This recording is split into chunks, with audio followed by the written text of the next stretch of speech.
우리 하나님은 여러분을 너무나 사랑하십니다. 우리 예수 그리스도는 어제나 오늘이나 영원토록 동일하십니다. 우리 성령님은 실제하시고 지금 이곳에 역사하십니다. 제가 계속적으로 여러분들과 나누고 있는 코어 메시지는 바로 기독교는 종교가 아니라 관계라는 것입니다. 여러분 지금 종교 생활을 하고 계십니까? 아니면 주님과 깊은 관계를 맺고 계십니까? 하나님은 우리가 단순히 종교 생활을 하는 것이 아니라 우리와 관계 맺기를 원하십니다. 저번 달에 저는 하나님께서 아브라함과 어떻게 관계를 맺으시는지 살펴보았습니다. 오늘 이 시간에는 하나님께서 이스라엘 백성들과 어떻게 관계 맺으시는지 살펴보도록 하겠습니다. 오늘 여러분들과 나누고 싶은 말씀이 이것입니다. 하나님은 나를 필요하지 않음에도 불구하고 나를 원하십니다. 여러분 혹시 주변에 필요할 때만 연락 오는 사람들이 있습니까? 우리 주변에는 평소에 연락도 안 하다가 나의 도움이 필요할 때만 연락 오는 사람들이 있습니다. 우리는 이러한 관계를 별로 좋아하지 않습니다. 하지만 우리는 사실 서로를 필요로 하고 그렇기 때문에 서로를 원하고 있습니다. 하지만 여러분 우리 하나님은 다릅니다. 온 우주를 창조하신 하나님은 돈이 필요하거나 사람이 필요하지 않습니다. 하나님과 우리들의 관계는 이러한 차원을 뛰어넘습니다. 하나님은 우리를 필요하지 않음에도 불구하고 우리를 원하신다는 것입니다. 하나님과 이스라엘 백성과의 관계에 있어서 가장 중요한 성경 구절은 바로 출애굽기 6장 7절입니다. 너희를 내 백성으로 삼고 나는 너희의 하나님이 되리니 나는 애굽 사람의 무거운 짐 밑에서 너희를 빼낸 너희의 하나님 여호와인 줄 너희가 알지라. 여기서 너희를 내 백성으로 삼고 나는 너희의 하나님이 되리니라는 표현은 성경에 무려 44번이나 있는 표현입니다. 특히 이 표현은 이 당시 고대 근동에서 결혼할 때 자주 쓰던 표현이었습니다. 오늘 특별히 아이사 목사님의 결혼식이 있는데 요즘에 결혼할 때 어떻게 프로포즈 합니까? 신랑이 신부 앞에서 멋지게 무릎을 꿇습니다. 그리고 주머니에 있는 반지를 꺼내주면서 뭐라고 합니까? Would you marry me? 나와 결혼해 줄래? 이렇게 이야기합니다. 그러면 이 자매는 어머 하면서 깜짝 놀라면서 눈물을 펑펑 흘립니다. 그리고 yes라고 대답을 합니다. 제가 아는 어떤 전사님은 그 자매가 눈물 흘리지 않고 그 남자 전사님이 눈물 흘리면서 고백했다고 하시는데, 아무튼 이렇게 지금 시대에 신랑과 신부가 결혼할 때 쓰는 표현처럼 그 당시에도 이러한 표현이 있었습니다. 바로 이것입니다. 너를 내 신부로 삼고 나는 너의 신랑이 되리라. 이 당시 고대 근동에서 사람들이 결혼하거나 할 때 그런 문학 속에 저런 표현들이 자주 나왔다는 것입니다. 그렇듯이 그 당시 하나님께서 너희를 내 백성으로 삼고 나는 너희의 하나님이 되리리, 이 말씀을 들은 이스라엘 백성들은 무엇을 연상했을까요? 맞습니다. 바로 결혼입니다. 이것이 구약시대 사람들이 읽는 성경과 우리가 읽는 성경의 차이입니다. 그들은 이러한 배경 지식을 다 가지고 있습니다. 우리는 이 구절을 읽고 단순히 하나님이 우리를 그분의 백성으로 삼고 싶어 하시는구나라고 생각하시지만 그 당시 사람들은 그 정도로만 받아들이지 않았다라는 것입니다. 그들은 이 말씀을 듣는 순간 하나님께서 우리와 결혼 같은 깊은 관계를 맺기를 원하시는구나 라고 생각했을 것입니다. 이렇듯이 하나님은 우리와 깊은 관계 맺기를 원하십니다. 오늘 본문 말씀을 보면 그렇게 이스라엘 백성과 결혼 같은 깊은 관계를 맺고 싶어 하셨던 하나님께서 진노하시면서 이 백성들을 다 진멸하겠다고 말씀하십니다. 본문 10절입니다. 그런즉 내가 하는 대로 두라. 내가 그들에게 진노하여 그들을 진멸하고 너를 큰 나라가 되게 하리라. 왜 하나님께서는 그렇게 사랑하시는 이스라엘 백성들을 진멸하겠다고 하시는 것일까요?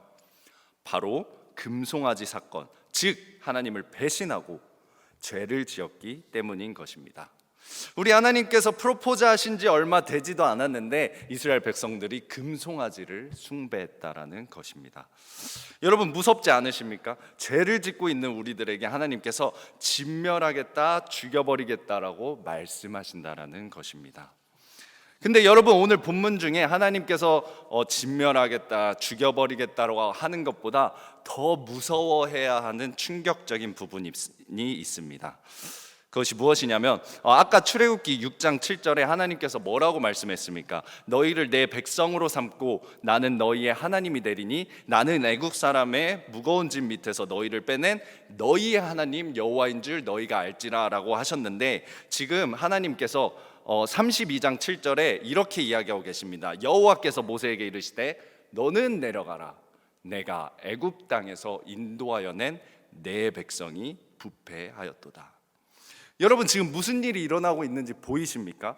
원래 하나님께서 너희를 내 백성으로 삼고 나는 너희의 하나님이고 나는 너희를 애굽 사람의 무거운 짐 밑에서 빼와셨다고 하셨는데, 금송아지 이후에 같은 패턴으로 모세에게 이야기하고 있는 것입니다. 너는 내려가라, 내가 애굽 땅에서 인도하여 내 백성이 부패하였다. 여기서 내가가 바로 누구입니까? 모세라는 것입니다. 모세의 백성이라는 것입니다. 여러분 우리가 무서워해야 하는 상황이 바로 이런 상황입니다. 내가 나도 모르는 사이에 우상을 섬기다가 하나님께서 갑자기 어느 순간 너는 내 백성이 아니야 라고 이야기하고 있다라는 것입니다. 그렇기 때문에 오늘 제가 말씀드리는 것입니다. 하나님은 여러분을 필요로 하지 않습니다. 하나님은 이 죄를 짓는 백성들을 진멸하겠다고 하십니다. 하나님은 우리를 구원할 어떠한 의무도 갖고 계시지 않습니다. 우리는 종종 교회 다니면서 하나님이 날 구원해줘야지 라고 당연시 여깁니다. 하지만 그렇지 않습니다. 어떠한 것도 당연한 것이 없습니다. 모든 것이 은혜인 것입니다. 그 누구도 하나님께 이스라엘 백성을 구원하라고 강요하시지 않았습니다. 그런데 모세가 여기서 뭐라고 대답합니까? 11절 보겠습니다. 모세가 그의 하나님 여호와께 구하여 이르되 여호와여 어찌하여 그 큰 권능과 강한 손으로 애굽 땅에서 인도하여 내신 누구의 백성입니까? 주의 백성에게 진노하시나이까. 자, 여기서 모세가 뭐라고 대답합니까? 바로 주의 백성이라는 것입니다. 이제 말씀을 한 번에 보도록 하겠습니다.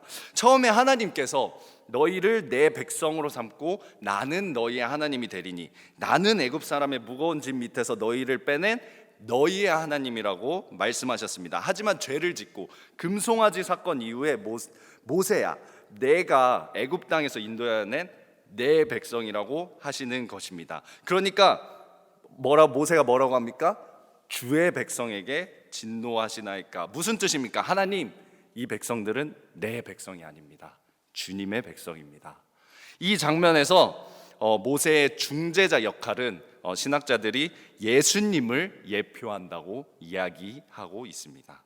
그리고 14절에 이 성경의 저자는 이 백성이 누구의 백성인지 확인해 줍니다. 14절 여호와께서 뜻을 돌이키사 말씀하신 화를 그 백성에게, 영어로는 his people입니다. 그의 백성에게 내리지 아니하시나이다. 누구의 백성입니까? 모세가 아니라 하나님의 백성이라는 것입니다. 여러분 하나님께서는 이 장면에서 우리를 필요로 하지 않지만, 우리가 하나님께 도움이 되는 것도 아니지만, 그 누구도 하나님께 우리를 구원하라고 강요하지 않았지만 그분께서 우리를 구원해야 한다는 의무를 그분 스스로, 그분 자발적으로 그분 자신에게 지도록 결정하십니다. 이것이 바로 하나님의 결정이라는 것입니다. 하나님은 여러분을 필요로 하지 않지만 여러분을 구원하시기로 결정하십니다. 선택하십니다. 하나님 그분 스스로도 깰 수 없는 시스템을 만드셨다라는 것입니다. 왜 깨지지 않습니까? 바로 우리 하나님은 신실하시기 때문인 것입니다. 그렇다면 여러분 하나님께서 왜 우리를 구원하십니까? 왜 우리를 사랑하십니까?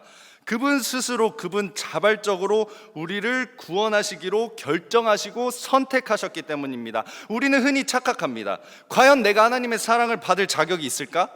내가 이렇게 하면 하나님께서 나를 기뻐하시겠지, 내가 대학에 합격하면 나를 인정해 주겠지, 내가 이 정도 돈을 벌어야, 내가 이 정도 성경을 읽어야, 내가 이 정도는 기도를 해야 구원받을 수 있겠지. 절대 그렇지 않습니다. 구원은 나의 행위로 오는 것이 아니라 그분의 행위로 오는 것입니다. 다시 한번, 구원은 나의 행위로 오는 것이 아니라 그분의 행위로 오는 것입니다. 로마서 3장 28절, 그러므로 사람이 의롭다 하심을 얻는 것은 율법의 행위에 있지 않고 믿음으로 되는 줄 우리가 인정하노라. 로마서 3장 24절도 있습니다. 그리스도 예수 안에 있는 속량으로 말미암아 하나님의 은혜로 값없이 의롭다 하심을 얻은 자 되었느니라. 구원은 나의 노력이 아니라 2000년 전에 우리를 위해 피 흘리시고 십자가에 달려 돌아가셨다가 부활하신 예수님의 행위로 오는 것입니다. 여러분 믿으십니까? 여러분, 사람들은 항상 변합니다. 하지만 우리 예수 그리스도는 어제나 오늘이나 영원토록 동일하십니다. 이러한 신실하신 하나님의 사랑은 감정에 의지하지 않습니다. 그분은 의무를 지고 책임감을 지십니다. 여러분이 성공을 하든 실패를 하든, 여러분이 대학에 합격을 하든 취업에 떨어지든, 여러분이 좋아하는 사람에게 버림을 받았든 이혼을 당했든, 원하는 것을 이루지 못하고 포기하든 괜찮습니다. 하나님은 여러분을 조건 없이 사랑하시기로 결정하셨고, 여러분의 과거와 상처, 내가 받아들일 수 없는 나의 모든 부분들까지도 있는 모습 그대로 사랑하십니다. 이러한 우리를 있는 모습 그대로 사랑하는 하나님의 뜨거운 사랑을 체험하는 여러분들 되시기를 주님의 이름으로 축원합니다. 기도하겠습니다.